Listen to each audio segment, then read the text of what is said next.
Hi, I'm Elise. I'm 34, and I glow up divorced myself into oblivion. It started with a gym membership and ended with me sobbing in an overpriced apartment watching my ex-husband go hiking with someone who uses hemp deodorant. Last year, I was burnt out. My job was draining me, my skin hated me, and my idea of me time was crying while eating expired granola. My husband Dan, sweet, patient, definitely a Hufflepuff Dan, gently suggested I try the gym. Not in a rude way. He didn't say, "You've let yourself go." He said, "I think working out helped when I was stressed." So we joined together. Day 1. I nearly passed out on the elliptical while Dan trotted next to me like a golden retriever who'd just discovered endorphins. 3 weeks in, I could walk upstairs without swearing. 6 weeks in, I'd stopped crying at cereal commercials. 3 months in, I discovered crop tops. Then I met Brittany, a fitness instructor who looked like if serotonin had abs. She introduced me to protein shakes, hot yoga, and confidence that bordered on delusion. Suddenly, I had shoulders, like actual visible shoulders. People at work said, "Wow, you look different." I said, "Thanks, it's trauma and Pilates." Dan was supportive. At first. Then I started going out more, posting selfies with captions like, "Evolving, please don't interrupt." Men started DMing me things like, "Hey, gorgeous." I told myself it meant I'd made it. At home, things changed.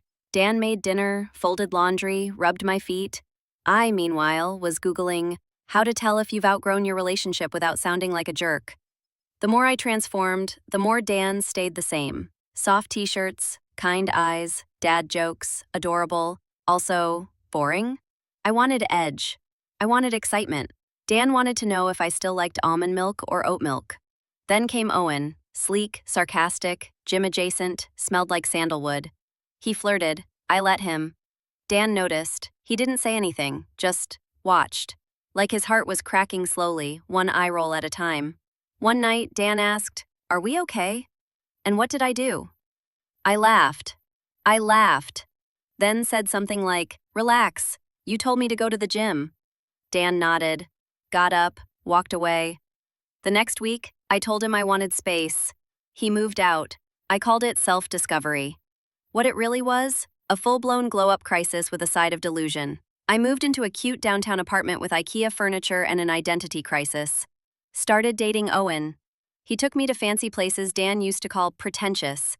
He liked my photos, told me I was stunning. But he didn't know me. Not really.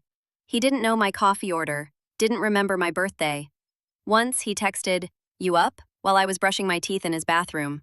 Meanwhile, Dan was glowing up. He got a promotion, started hiking, joined a book club, got a beard, a good one. Suddenly, he was the one, evolving. Then I heard through friends. Her Instagram? Vibes. She posted sunrises, soup she made from scratch, and Dan, smiling, with teeth. I panicked. Messaged him, "Hey, can we talk?" No reply. Messaged Michelle, "Just so you know, Dan and I are figuring things out." She didn't reply either. Instead, Dan called me, calmly. "Don't contact Michelle again, and please don't contact me either." He wasn't angry. He was done. And that's when it hit me. I had glow-up speed ran away from the one person who loved me when I was wearing baggy sweatpants and anxiety like a second skin.